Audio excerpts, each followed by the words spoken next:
The Masque of the Red Death by Edgar Allan Poe. The Red Death had long devastated the country. No pestilence had ever been so fatal or so hideous. Blood was its avatar and its seal. The redness and the horror of blood. There were sharp pains and sudden dizziness, and then profuse bleeding at the pores with dissolution.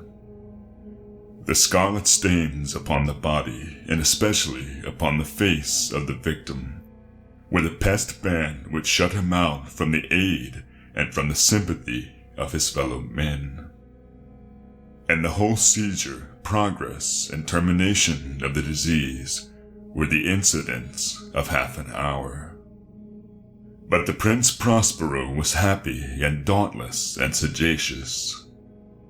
When his dominions were half depopulated, he summoned to his presence 1,000 hale and light-hearted friends from among the knights and dames of his court, and with these retired to the deep seclusion of one of his castellated abbeys. This was an extensive and magnificent structure, the creation of the prince's own eccentric yet august taste. A strong and lofty wall girdled it in. This wall had gates of iron. The courtiers, having entered, brought furnaces and massy hammers and welded the bolts. They resolved to leave means neither of ingress or egress to the sudden impulses of despair or of frenzy from within. The abbey was amply provisioned. With such precautions, the courtiers might bid defiance to contagion. The external world could take care of itself. In the meantime, it was folly to grieve or to think. The prince had provided all the appliances of pleasure. There were buffoons, there were improvisatori, there were ballet dancers, there were musicians, there was beauty, there was wine. All these and security were within. Without was the Red Death. It was toward the close of the 5th or 6th month of his seclusion, and while the pestilence raged most furiously abroad, that the Prince Prospero entertained his 1,000 friends at a masked ball of the most unusual magnificence. It was a voluptuous scene, that masquerade. But first let me tell of the rooms in which it was held. There were 7, an imperial suite. In many palaces, however, such suites form a long and straight vista, while the folding doors slide back nearly to the walls on either hand, so that the view of the whole extent is scarcely impeded. Here the case was very different, as might have been expected from the Duke's love of the bizarre. The apartments were so irregularly disposed that the vision embraced but little more than one at a time. There was a sharp turn at every 20 or 30 yards, and at each turn a novel effect. To the right and left, in the middle of each wall, a tall and narrow Gothic window looked out upon a closed corridor which pursued the windings of the suite. These windows were of stained glass, whose color varied in accordance with the prevailing hue of the decorations of the chamber into which it opened. That at the eastern extremity was hung, for example, in blue, and vividly blue were its windows. The second chamber was purple in its ornaments and tapestries, and here the panes were purple. The third was green throughout, and so were the casements. The fourth was furnished and lighted with orange, the fifth with white, the sixth with violet. The seventh apartment was closely shrouded in black velvet tapestries that hung all over the ceiling and down the walls, falling in heavy folds upon a carpet of the same material and hue. But in this chamber only, the color of the windows failed to correspond with the decorations. The panes here were scarlet, a deep blood color. Now in no one of the 7 apartments was there any lamp or candelabrum, amid the profusion of golden ornaments that lay scattered to and fro or depended from the roof. There was no light of any kind emanating from the lamp or candle within the suite of chambers. But in the corridors that followed the suite, there stood, opposite to each window, a heavy tripod bearing a brazier of fire that projected its rays through the tinted glass and so glaringly illumined the room. And thus were produced a multitude of gaudy and fantastic appearances. But in the western or black chamber, the effect of the firelight that streamed upon the dark hangings through the blood-tinted panes was ghastly in the extreme, and produced so wild a look upon the countenances of those who entered that there were few of the company bold enough to set foot within its precincts at all. It was in this apartment also that there stood against the western wall a gigantic clock of ebony. Its pendulum swung to and fro with a dull, heavy, monotonous clang. And when the minute hand made the circuit of the face, and the hour was to be stricken, there came from the brazen lungs of the clock a sound which was clear and loud and deep and exceedingly musical, but of so peculiar a note and emphasis that at each lapse of an hour, the musicians of the orchestra were constrained to pause momentarily in their performance to hearken to the sound. And thus the waltzers perforce ceased their evolutions, and there was a brief disconcert of the whole gay company. And while the chimes of the clock yet rang, it was observed that the giddiest grew pale, and the more aged and sedate passed their hands over their brows as if in confused reverie or meditation. But when the echoes had fully ceased, a light laughter at once pervaded the assembly. The musicians looked at each other and smiled as if at their own nervousness and folly, and made whispering vows each to the other that the next chiming of the clock should produce in them no similar emotion. And then, after the lapse of 60 minutes, which embraced 3,600 seconds of the time that flies, there came yet another chiming of the clock, and then with the same disconcert and tremulousness and meditation as before.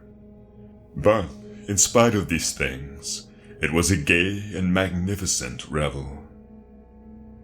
The tastes of the Duke were peculiar. He had a fine eye for colors and effects. He disregarded the decora of mere fashion. His plans were bold and fiery, and his conceptions glowed with barbaric luster. There are some who would have thought him mad. His followers felt that he was not. It was necessary to hear and see and touch him to be sure that he was not. He had directed, in great part, the movable embellishments of the 7 chambers upon occasion of this great fête, and it was his own guiding taste which had given character to the masqueraders. Be sure they were grotesque. There were much glare and glitter and piquancy and phantasm, much of what has been since seen in Hernani. There were arabesque figures with unsuited limbs and appointments. There were delirious fancies such as the madman fashions. There were much of the beautiful, much of the wanton, much of the bizarre, something of the terrible, and not a little of that which might have excited disgust. To and fro in the 7 chambers there stalked, in fact, a multitude of dreams. And these, the dreams, writhed in and about, taking hue from the rooms, and causing the wild music of the orchestra to seem as the echo of their steps. And anon, there strikes the ebony clock which stands in the hall of the velvet. And then, for a moment, all is still, and all is silent save the voice of the clock. The dreams are stiff frozen as they stand, but the echoes of the chime die away. They have endured but an instant, and a light, half-subdued laughter floats after them as they depart. And now again the music swells, and the dreams live, and writhe to and fro more merrily than ever, taking hue from the many-tinted windows through which stream the rays from the tripods. But to the chamber which lies most westwardly of the seven, there are now none of the maskers who venture, for the night is waning away, and there flows a ruddier light through the blood-colored panes, and the blackness of the sable drapery appalls. And to him whose foot falls upon the sable carpet, there comes from the near clock of ebony a muffled peal more solemnly emphatic than any which reaches their ears who indulge in the more remote gaieties of the other apartments.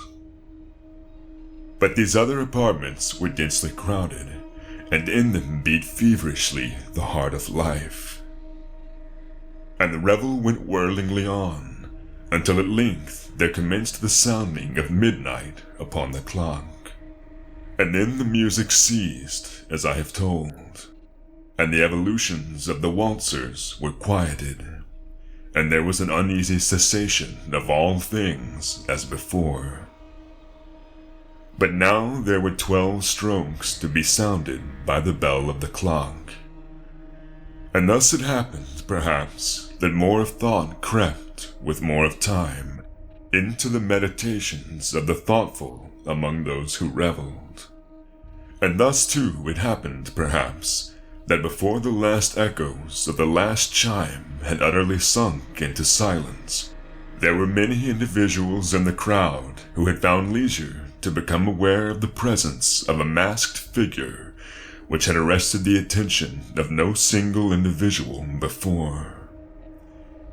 And the rumor of this new presence having spread itself whisperingly around, there arose at length from the whole company a buzz or murmur expressive of disapprobation and surprise, then finally of terror, of horror, and of disgust.